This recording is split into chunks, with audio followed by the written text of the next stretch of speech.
So what I get upset about is that when I have the anger, that anger comes up. And Yes. that's how I react to things. So you're Not mad. in a violent way, but I'll just start like, and maybe not be nice to the person, or maybe it's just all in my head. But sometimes, what you're saying is you're getting mad at yourself for being angry. That's correct. So, Because but I don't like it. It disturbs my peace. Right. It disturbs who I am. So what I'm saying is the anger is already there. Right. So you have to accept that the anger is there. It's not something that's made up and all of a sudden you're angry.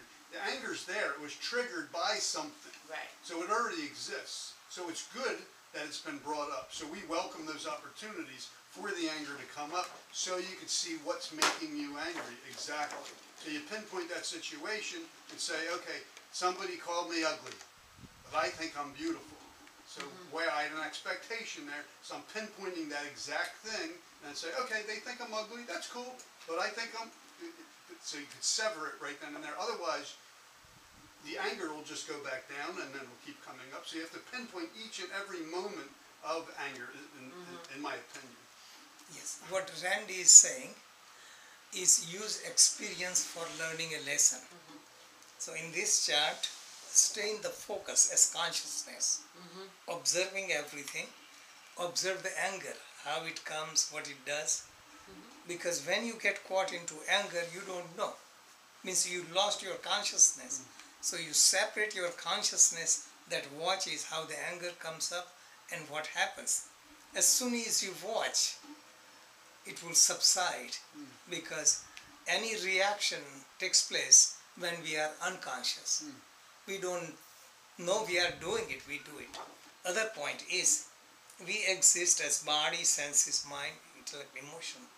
If you are more on the surface, on the body and senses, and the world is here, and all your five senses are left open, you see something, something can stimulate you. Hear something, something can stimulate you. But suppose all your senses are integrated, collected inside the mind and into consciousness, then no one can touch you. I put it on one of the videos, like somebody gave you small stick and gave 20 of those sticks one at a time, you can break them. But someone gave you 20 sticks all together at the same time, you cannot break them. Why people disturb us? Because our sticks are not together. That means our body, our five senses, motor organ, mind, emotions are segregated. Individually, one can push you down. But when you are integrated, that means you are in inner peace or meditation, you can see it because you see from a distance, you see from a different perspective. What looks focused would look out of focus. For example, your house you are attached to, it looks so important, your meditation room, your this and that looks very important. But you go in the plane, your house looks like one of the dots. And you go further, your house even doesn't appear. So when you go into higher consciousness, you create the distance. And when you create distance, the attachment drops away. So when you pull yourself away and think clearly, then all these things look silly. Just like children are fighting for dolls, for us it looks silly because we are looking from different standpoint. Doll's neck is broken, they say my doll died, but we know doll did not die, you can replace it. I'm just saying, so awareness comes, then we have different vision. So this is when you live with this awareness constantly, then we cultivate that kind of non-attachment. So this doesn't come only by thinking. I think we need a triggered mode, like when I get angry too, we all get angry. Yeah. So I think we need some sort of triggered mode, as I'm just thinking out loud, Yes. that once we're angry, we have to say to ourselves, okay, now how can I stand, like watching a movie and saying, now, Randy is angry, now what triggered, so I need this, any kind of thought process that says, okay, Yes. boom, go into that conscious mode of observing myself instead of getting caught up into it. Then we might be able to attack the problem quicker. And the simplest technique is breath. Okay. Learn to slow down the breath when that happens. Also practice awareness of the breath and slowness of the breath on regular basis so that you remember to do at that time. You know, like a fire drill, they do drill, so you practice, so it just comes on the surface. Otherwise, last minute you look at the manual, you get lost. So the whole idea is live the life of tranquility. Observe the breath all the time. Whenever you remember, your mind is calm. You can create the distance. And when we're angry, I'm out of my mind and I'm out of breath. Right. That's what I notice. Yeah. Right. I'm huffing and Yeah. puffing. So What's that? in Hyperventilate. Yeah, I'm literally hyperventilating. right.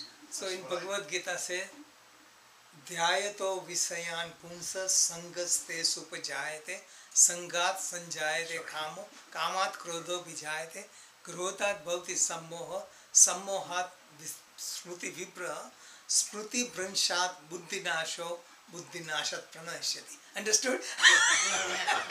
Okay. The whole chain reaction. By association you have desire.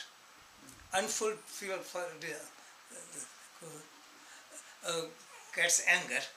From anger you become infatuated, then your memory gets lost, like you lose a Spruti Bansa Buddhi Nasho. When you happens, your intellect, your buddhi doesn't function right from wrong. Like somebody who is nice friend who did all the favor and did something, you get so mad and said, you forget. Like they're good friends, they did all the favor. Buddhi.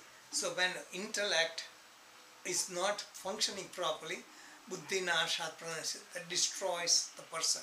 Destroys a person means if your intellect doesn't function properly, you take a wrong decision, you do wrong things. All the roots are association. By association, desires are generated, and from desires come anger. So association. What we do is cut down on association, unnecessary contact that stimulates us. You see somebody's car and I want the car. You see commercial, I want it. So learn to be content within yourself, because what do we really need? Food, shelter, clothing, and we have increased our demands, our needs, our wants, our desires, and then we entertain with the mind, go in the past, go in the future, all this accumulates. So this is not a short-term solution. We have to change the lifestyle, and we make progress slowly. This is why we need patience. This is why we need satsang, like this is satsang. You hear about it, meditate every day, be with people who inspire you. Then environment, I wrote on Facebook recently, environment influences. If you associate with people who are restless or angry, it will rub on you. You stay with people who are calm and peaceful, it will rub on you. Your coal mine scenario is the best one. Yes. Yes, so coal mine you go, clothes get dirty. No matter how How hard you try careful to be, you are.